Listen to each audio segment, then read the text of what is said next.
Welcome to Lead. We're talking about maturity. And I think everyone knows the importance of maturity. Maturity in life, for sure, that we know people should be maturing, they should be growing up.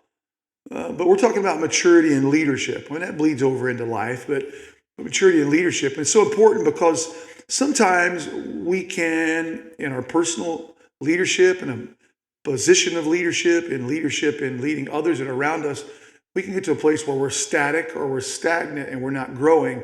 And what happens is it causes difficulty, it causes problems, it is ineffective, and causes us not to do and become all that we could. And so talk about maturity and leadership. And I think about I was 17 when I was working at Kmart, 1984. Kmart was the biggest retailer.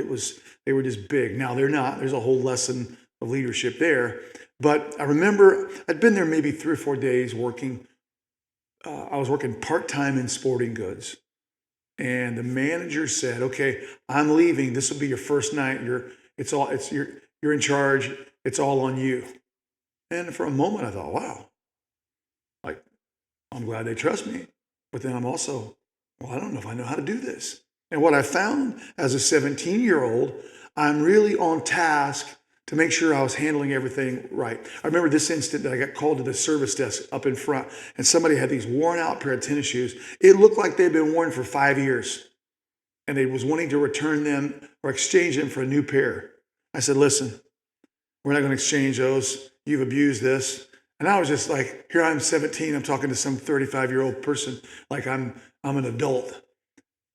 Because when I got that moment, when I had that role of being, of giving this responsibility, well, it caused me to step up a little bit and feel a little more important than I was when I was just stocking the shelf back there and everybody was looking over my shoulder. And I think it speaks to this first element I want to talk about, and that's ownership. I think understanding that maturity and leadership has a lot to do with ownership. First of all, the ownership of our personal growth and development, that you own the responsibility for growing and developing on your own. And we've talked a little bit about this in this season and some of the other episodes of Lead, but owning, like I don't blame it on somebody else. I'm not looking for someone else necessarily to cause me to grow or develop. I'm owning that myself. I, I'm giving myself to this daily. For me, time in the Word. I think everybody should do it. Time in your Bible, time in prayer, reading. I've said this. I'll say it 1,000 times. I maybe have. Readers are leaders, and leaders are readers. And so, if you're going to lead, you need to be reading and get some good books. Read them. Go to the library. It doesn't even cost you anything. You can just go. You can get books to develop leadership. Um, Read. I say this. Read biographies. You'll glean incredible insight from the lives of other people that have done incredible things. So personal responsibility, that I own that. But not only that, because for a leader, it doesn't just stop there. For a leader, it's owning the responsibility for the people around you. That you understand there's people all around you if you're leading, and that you have to own responsibility to help them to grow, to help them to develop. It's so important that, and I would say this, that one of the exercises you can do to help your leadership and your maturity in leadership is just make the list of who's around me, and then ask yourself the question, how am I helping them to grow and develop? I believe this firmly, that leaders are responsible for training up the next person that's going to fill their role, that's going to follow behind them, that's going to step into place, teaching them to do some of the same things that you've learned and you've accomplished and you've achieved. He did not just make disciples, Jesus made disciple makers, right? It's not that he did make disciples, but he went a step further and he made disciple makers so that when he ascended from this planet, there were those that could carry on. Now, if you look at the disciples, you think, how could they ever do this? When I read about them in the Gospels, how can they ever accomplish fulfilling the great commission that Jesus has for them. And yet, because he had his focus and ownership for their development, they were ready. The other thing about maturity and leadership is commitment. Commitment is not a word we use a lot, and I think sometimes we're in a world where commitment is kind of thrown to the wind. I think about it like this: maturity is not saying, "Look at me, look at me, look at me." Maturity is looking at those around you and considering the attitude that you have toward them. What's the attitude that you have toward them? In fact, commitment and attitude are just linked together so strongly.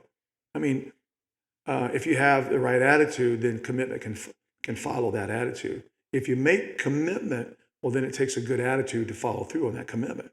Attitude affects the atmosphere of your life and the atmosphere of those around you. The attitude of a leader will affect the atmosphere of an organization, of a church. Chuck Swindoll, I love what he said, and I've used it so many times. His writing on attitude, but he opens up with this.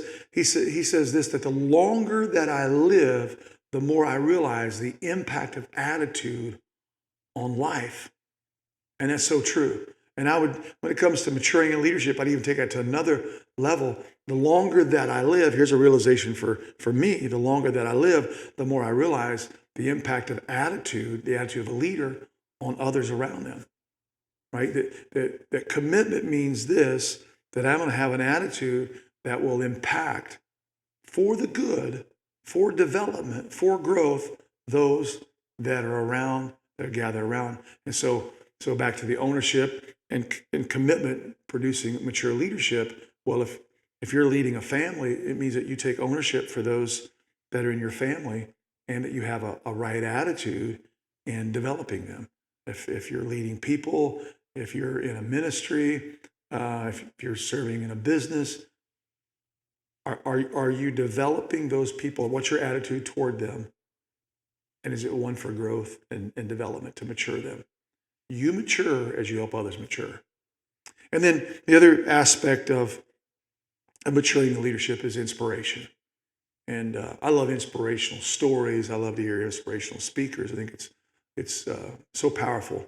I love to watch a good movie that's based on a true story. Like a fake story is okay, like you watch that. And people that read novels, I'm like, well, that's cool.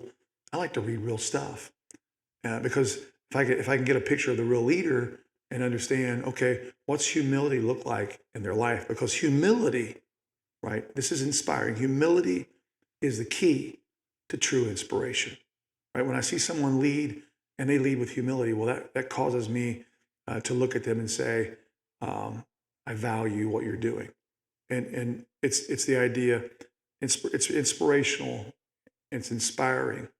And inspiration comes to you and to others when you serve others, when you add value to others. I've shared this story before, maybe on Lead before. I've shared the story about my granddaughter. I took her in this place. She's not feeling good. It's her and I. She's 2 years old at the time. And I strap her into the seat and all the stuff because she's not feeling good. I'm going to take her back home. And she just vomits all over my hands. I'm a little OCD. And I'm telling you, it was just gross. It was just but because I loved her, because she's someone that I want to see develop in my life, I care about her. My attitude toward her is to want to see her grow and develop. Well, I cleaned it all up and I did all the stuff you do. Now that's not my number one. I'm not the best at it, but I became pretty good that day.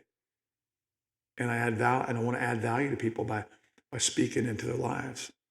And a part of that inspiration is when you give others a chance to grow. So inspirational. And then lastly is respect. Respect is huge. I believe this firmly, that it's more important for a leader to be respected than to be liked. It's more important for a leader to be respected than liked. Respect is your character. Respect is that inner person, who you really are. And, and there's sometimes people are like right here, but they're not really there. They're here somewhere, but they put out this aura that they're there. Or not aura, but a facade that they're there. And other people, well, they're here, but they make you feel like there. And And I'm just saying, being who you really are and having integrity, well, that's huge. And um, if you are true to each individual that you deal with, then others will be true to you. And ultimately, you will garner the respect that you deserve when you are real and genuine and authentic with people. People are looking for authenticity. And when you pay attention to people in your life, people that are around you, when you're not up here all the time, but you're one-on-one and face-to-face with people, well, it is huge in what it speaks to them. And I think that it will cause people to go to a new level. If you're serving and leading a team, the people on the team, if they understand that you are authentic and real, that you're genuine, and you develop respect, not just they like you. I'm telling you this. Napoleon said that men will die for ribbons, that they'll go to extra lengths to accomplish the mission. And I love what John Maxwell says. He talks about this idea that mature leaders listen, they learn, then they lead. They listen to people's stories, they learn about them, and then they lead based on that. And I want to tell you that maturity means that I have an attitude toward people. I want to know about them, I want to hear their story, and I want to learn about them so then I can lead. And I'm just going to tell you this, that you can mature as a leader. You can develop ownership, commitment, inspiration, and respect in your leadership if you apply yourself. And that's my goal, and I hope this has helped you today.